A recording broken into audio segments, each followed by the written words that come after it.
This week, we skip ahead to the last chapter in the Barnett text regarding abuse of the elderly and also of disabled persons.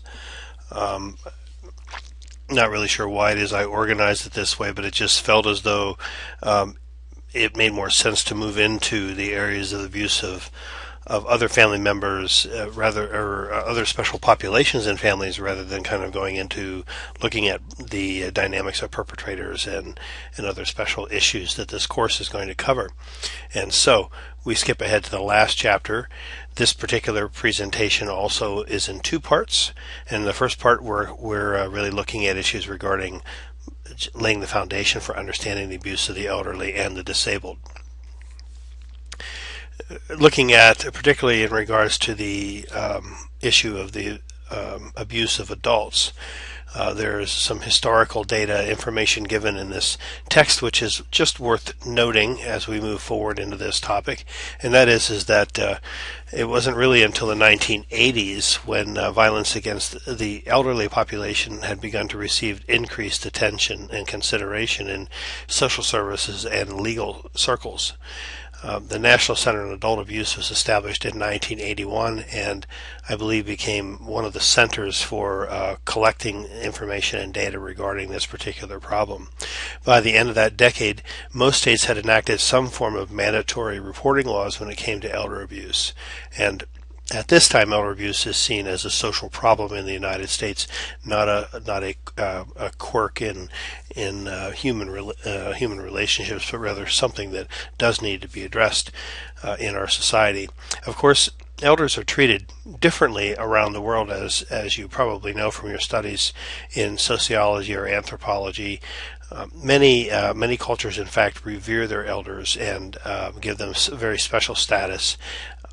In Western society, as we've become industrialized, more and more the status of the elderly has diminished in our minds and in our culture. And in fact, as we will touch upon later on in this particular discussion, the elderly are seen sometimes as burdens and as incapable and ineffective, and really their disabilities and the limitations that come with age seem to become the focus of our perceptions of the elderly, despite the fact that they have many things that they can continue to offer as they continue to grow older. And for some reason, other cultures recognize this much more than Western industrialized cultures tend to. This is a particular issue that is of some importance. Population of elders is expected to grow from around 35 million, which was the number that we had in our population in the United States in 2002, to about 71.5 million by the year 2030. So many of you in the social work and human services field are going to find yourselves working in fields of geriatrics or working with elderly clients, whether it be earlier in your career as health aides, or working with disabled clients as shadows and those kinds of things in different kinds of public settings as they are mainstreamed. But also individuals will find themselves devoting their careers and working with elderly people in nursing homes. And so this is an area that is worthy of your attention and study. It seems to be the constant kind of thread through this textbook that defining abuse for any particular population is problematic, and the area of elder abuse is certainly no exception to that. It is in some ways perhaps considered to be more problematic than in other areas of family violence, in fact. The definitions of elder abuse encompass more subtypes of abuse and types of abuse, some of which are very difficult to operationalize. This is one chapter where the subject of abuse of the elderly and the disabled actually goes beyond the considerations of family relationships into areas that, where non-relatives and even strangers at times are appointed to care for providing basic needs for these populations. And so while they may not be related and even live in the same household as the elder or the disabled person, nonetheless they are caretakers and are vitally important on a day-to-day, moment-to-moment basis. So there are a lot of complications in terms of defining elder abuse in that particular way. The American Psychological Association defined elder abuse as the infliction of physical, emotional, or psychological harm on an older adult. Elder abuse can take the form of financial exploitation or intentional or unintentional neglect of an older adult by a caregiver.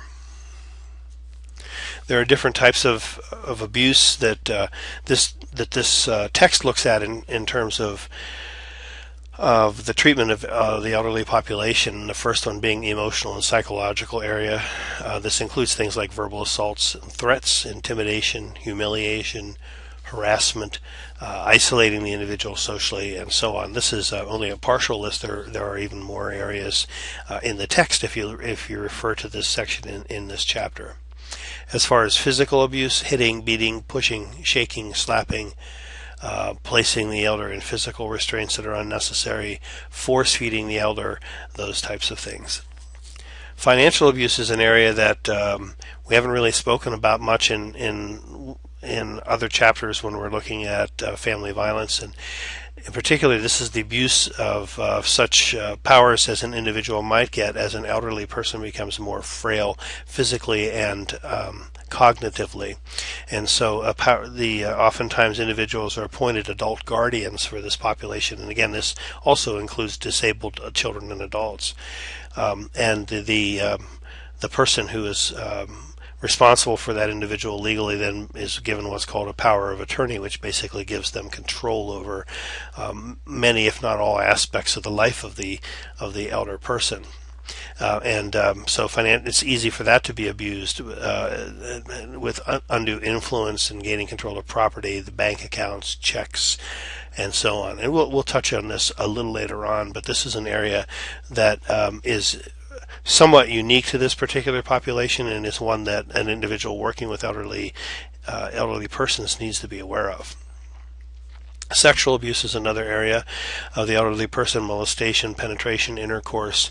There's a portrayal of internet pornography of some websites that display lewd photographs of elderly persons engaged in sexual acts and those types of things as well.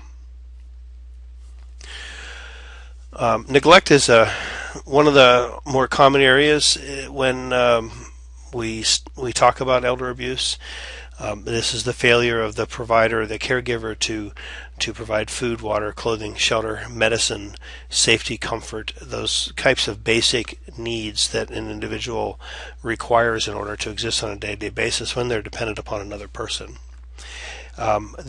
This topic also includes self-neglect. It's another area that's unique to this population, where the elder may live alone, but chooses not to, eat, or doesn't bathe ever, or doesn't pay the rent, and doesn't keep the heat on in the house, or fix things that need fixed, so they lack water and refrigeration, perhaps, those kinds of things. And so sometimes when an individual is no longer competent to make those decisions, then the state will step in to protect that individual from himself. Now, this chapter indicates that this area really specifically excludes the actions of competent adults who understand the consequences of those behaviors and choose to follow them. This implies, that individuals continue to have rights to make choices in their own lives as they get older. Abandonment, where a caregiver drops a vulnerable adult off at a hospital and leaves them, or on a street corner outside a homeless shelter, or something to that effect. There are certainly concerns about violation of human rights in regards to elder care as well, such things as caregivers refusing to allow the elders to have contact with persons outside the home, withholding their mail, not allowing them to talk on phones to other people, denying them privacy, by things like taking the doors off their rooms and those kinds of things. And finally, another area that's just got a little bit of interest in this chapter, but is something that is also a concern in dealing with elders, and that's scams. And internet scams are pretty frequent these days, and oftentimes those individuals focus upon the elderly population. Offering them fake sweepstakes investments, fraudulent investments, taking their money, demanding money up front for services that haven't yet been provided, and then failing to provide those services, that type of thing. So these are different examples of specific abuses when it comes to the elderly and the disabled populations. When we talk about elder abuse, there are viewpoints that are identified in this text that promote elder abuse, basically these kinds of things that kind of set the stage for abuse to occur in our culture. And this would include things such as ageism, this sense that elderly individuals don't have the value, don't have the potential to provide for others and to be of use to others. And so that's something that certainly diminishes the humanness of the elderly person and makes them more vulnerable to abuse. Sexism. Women in particular elderly women are vulnerable to forms of abuse at higher rates than elderly males, and this is something we will talk about later on in this discussion. Attitudes in our culture that favor violence, so that permit violence in relationships. Reactions to abuse, where oftentimes individuals choose not to believe what they're told when abuse is discovered in relationships within the family. Negative attitudes about people with disabilities, where oftentimes it is believed that, for instance, that caring for an individual, say with Alzheimer's disease, or caring for an individual with a developmental disability, could be so stressing and taxful for the caregiver that abusive behavior is kind of seen as being somehow acceptable or understandable given those stresses and strains. That's another attitude that contributes to the problem of abuse. And family caregiving imperatives, that is that sense in this society that we are responsible to care for our elderly population. Oftentimes families will identify one particular person in the family to take on that role and that responsibility instead of sharing it, and so sometimes the extra work and burdens and concerns that come with providing care for the elderly, the vulnerable elderly person, isn't spread out. So anyway, all of these kinds of things can kind of create a resentment sometimes in caregivers, which can contribute to the potential for abuse. And then elders, oftentimes when they are abused, and this is really only a partial list from the text, but these are some of the reasons why elders might not report their abuse. First of all, the stigma of being an abuse victim, which is something that we have heard, across all the populations of vulnerable individuals that we've studied this semester, is an issue in reporting abuse. The non-recognition of abuse, not really knowing that what the caregiver is doing to them isn't acceptable. Being worried that others are not going to believe them, being worried that if they do report this, that the person that they rely upon for their daily care will no longer care for them, could get arrested or will kick them out, and where would they go then? So they keep their mouths shut in order to make sure that they continue to have care on a daily basis. Maybe they have their own mental incapacities that prevent them from recognizing or reporting abuse. They may feel guilty because, particularly when it's their own children, that their own children mistreat them this way. They may be worried that they could be institutionalized. They may have a sense that this is something that goes on in our family. It isn't something that others outside the household should know about. There's a lot of different attitudes, and there are many others in the text that may contribute to the failure of an adult to disclose their own abuse. And it's important to understand these features. And when working with individuals and family systems and with elderly people, if you see these kinds of things, these kinds of factors at play in those individuals' lives, that something that just at least something to tell you that this person may be more vulnerable to abuse, and is something that you need to be scanning for and screening for pretty constantly. There are serious consequences to elder abuse that not only destroys the quality of life, but oftentimes is deadly. And So the reactions of professional practitioners involved with the elderly is something that's very, very important. The awareness and the reaction of those individuals.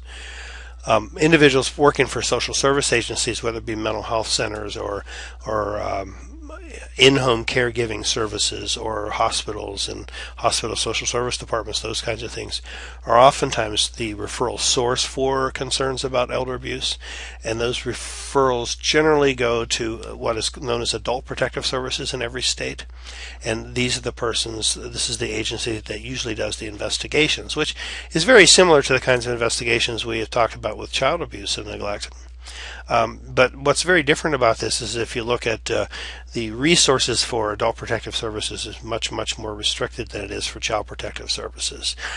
In Alaska, for instance, and I think this is not untypical, or atypical, I guess is the word, for states around the United States, we have one adult protective services unit that I'm aware of in Anchorage, and there are 2 or 3 workers that really would handle complaints and investigations from all around the state.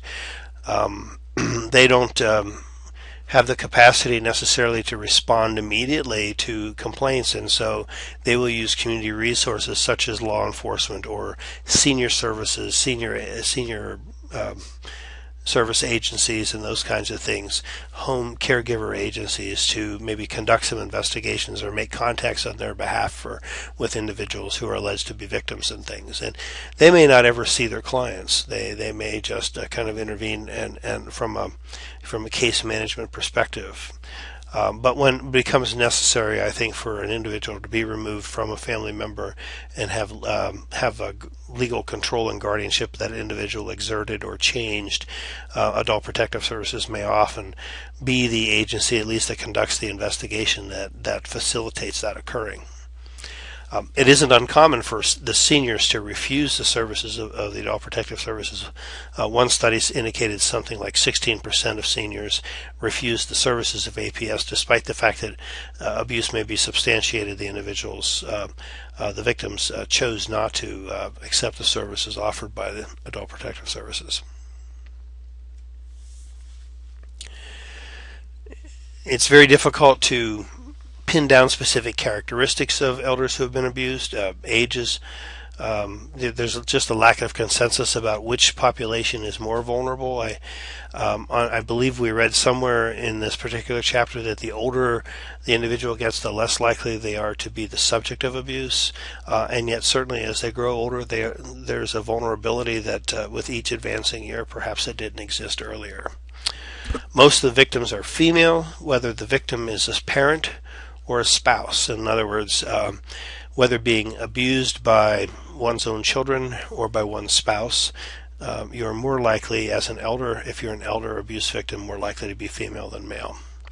And although this is spread out across the racial groups and everything, if you look at the statistics closely in the text, it would appear that Caucasians are disproportionately represented in the population of abused elders. For the abusers themselves, the perpetrators, the largest percentage of abusers is in the 40 to 60-year-old age range. Now, this would be the group that might be considered what we refer to as the sandwich generation, those individuals who might still be raising their own children, but are also needing to care for vulnerable adults in their homes. So the 40 to 60 age range is the largest percentage. 75% of abusers of elders were over age 50 in one study, and 20% of them were over age 70. So that's a pretty remarkable statistic.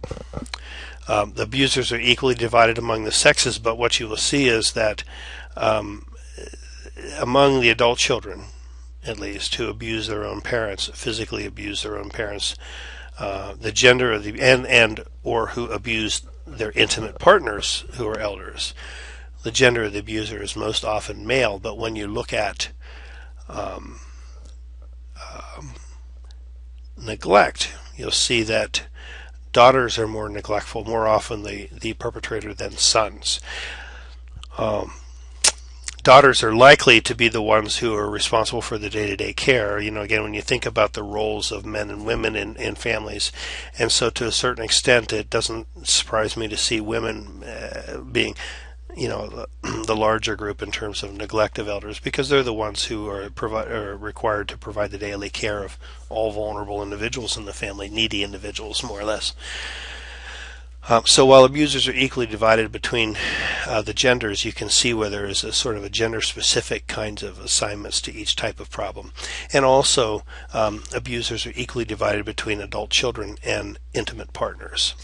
But in any respect, family members are usually the abusers. Here are some factors that are correlated with the problem of elder abuse, but these should not be confused as causes.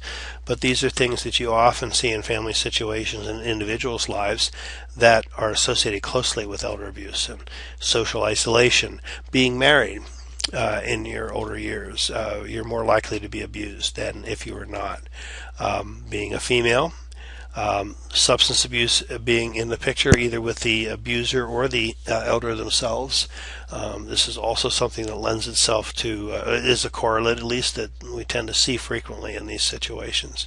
Lower socioeconomic status, cultural heterogeneity, that means, that basically differences in cultures, that this would suggest that, different expectations of gender roles and of each other that come from, growing up in different cultures and being influenced by different belief systems would contribute, at least again, be correlated with the problem of elder abuse. A culture of acceptance of violence, having caretakers that have their own problems, not having adequate housing, all of those kinds of things are associated with, oftentimes, with elder abuse. We look at some of the overarching kinds of theories in this text also about what are some of the things that maybe can be used, some of our theories that can be used to explain elder abuse. And social learning theory is one that's touched upon, and the text kind of limits the likelihood that this is really a good valid reason, but nonetheless they mention this, that some people believe that if you've grown up in a violent home as a child and then as an adult you are responsible for caregiving, these individuals practice what they've been learned, that they walk the walk that they were given as little children, and in turn then abuse their elderly parents, perhaps out of retribution, perhaps out of the fact that this is what they've learned. Social exchange theory is another way of understanding this dynamic. That is, that when you look at sort of the exchange rate in a stable marriage, I think generally speaking, each partner brings in, has things to give to that relationship, as well as things they need to take from the relationship with some equality, so that relationship stays kind of stable. They each bring things that make them valuable to the other person. When one partner in a marriage, though, has, is the one who has all of the resources that they bring to the relationship, whether that be money, that could be being good looking, it could be being very socially personable, all those kinds of things. When one person has the majority of those resources in a marriage, then that marriage is more unstable, because that person has an extreme amount of power and can leave that relationship very easily. So when you look at this in terms of a relationship between children, let's say, and adults, or individuals in older marriages and things like this, when one person is assuming the costs, and not just financial costs, but emotional and social costs as well, of caring for the elderly person, there is kind of no payoff. It's not an even payoff, let's say, for whatever in that relationship. The exchange is not even, and so that may lead to abuse. The sort of the explosion and kind of evens the score some in that. And then there are and these are the ones that probably are the most, I think, the most relied upon to explain dynamics in situations involving elder abuse, and it's the stress and dependency theories, where one person describes the caregivers as having a 36-hour day. It never ends, the responsibilities. And indeed, if you've ever provided care for an elderly person, or as in my case, for instance, I watched my father and mother care for my elderly grandmother throughout my childhood, and she died in her early 90s when I was in college. I remember the strain that created in my mother and father's relationship, and the strain it created from my father as well, where they couldn't travel in their retirement as they might have otherwise been able to do, and much of their resources were really devoted to sometimes to caring for my grandmother at times when they no longer had children to provide for, as we've grown up and moved out. And so creates a lot of additional stress, and it's very difficult for any of the adults in the home to relax that much. And so, and again, this is a particular case, and it was the case with my father, who had 3 siblings, but he was the individual who was, for whatever reason, was the one who was identified as the person who would provide care for my grandmother after she had had a stroke, and was incapable of caring for herself throughout the last 20 years of her life. So oftentimes the family will assign that responsibility to just one child, and that's a source of a lot of strain and stress, and not only in that person's individual daily life, but also in his relationships with his siblings. So how burdensome is caregiving? That stress risk factor that stress is a risk factor, I suppose you could say. How dependent is the elder? Is that individual fairly high functioning, or are they totally dependent? That's another factor that creates stress and can be a risk factor with abuse. What kinds of problems are given with, in taking care of that person also, and does it strain the caregiver's capacities or not? Now, some individuals think that the caregiver stress model, that, this notion that, that it's so burdensome to care for this person, so therefore that explains abuse, that this is just another model that really puts the blame for abuse upon the victim rather than upon the perpetrator. And so that's something to keep in mind, because there are aspects of really relieving the caregiver of the responsibility for their behavior and placing it on the perpetrator. Now there are programs out there that provide respite for caregivers that acknowledge that stress that's out there, and yet caregivers oftentimes will not allow themselves to access those programs, or will not allow others to care for the elderly, because they believe that they're the person that the only person that really understands what that person's needs are sometimes. But the stress really, and this is the kind of thing I guess that suggests that the stress arises from the caregiver's behavior really much more than from the strain of caregiving itself. And oftentimes there are personality factors and mental health issues also with the caregivers that create bigger risk factors for the abuse of elders than any of the stress in the environment. Suggests is that as difficult as it is for all individuals caring for the elderly individuals, that a relatively mentally healthy individual is going to be able to cope with that stress and will use resources when necessary to take breaks. And so that abuse of the elders is certainly not something that's a given in these relationships. There is a belief out there, first of all, it is a myth that mentally ill individuals are more violent than the general population, and that is not true. The rates of violence of mentally ill individuals are about the same as they are among individuals without a chronic mental illness diagnosis. Most of the abusers in any population, including the elder populations, are not mentally ill.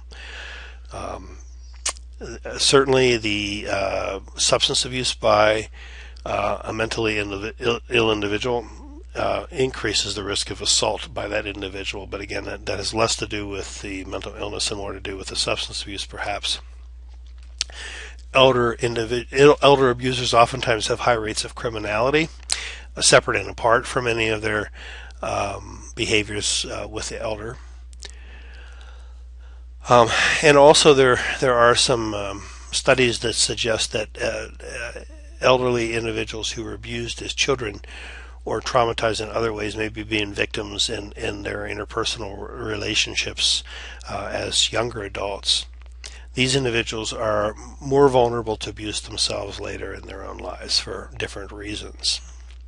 And so this forms kind of the cognitive, or I should say rather the theoretical basis for understanding perpetrators and victims in elder abuse situations, and this will conclude part one of this week's lecture. Part two will look more at kind of practice and policy issues related to this particular topic. And so take a break and come on back and listen to the next lecture.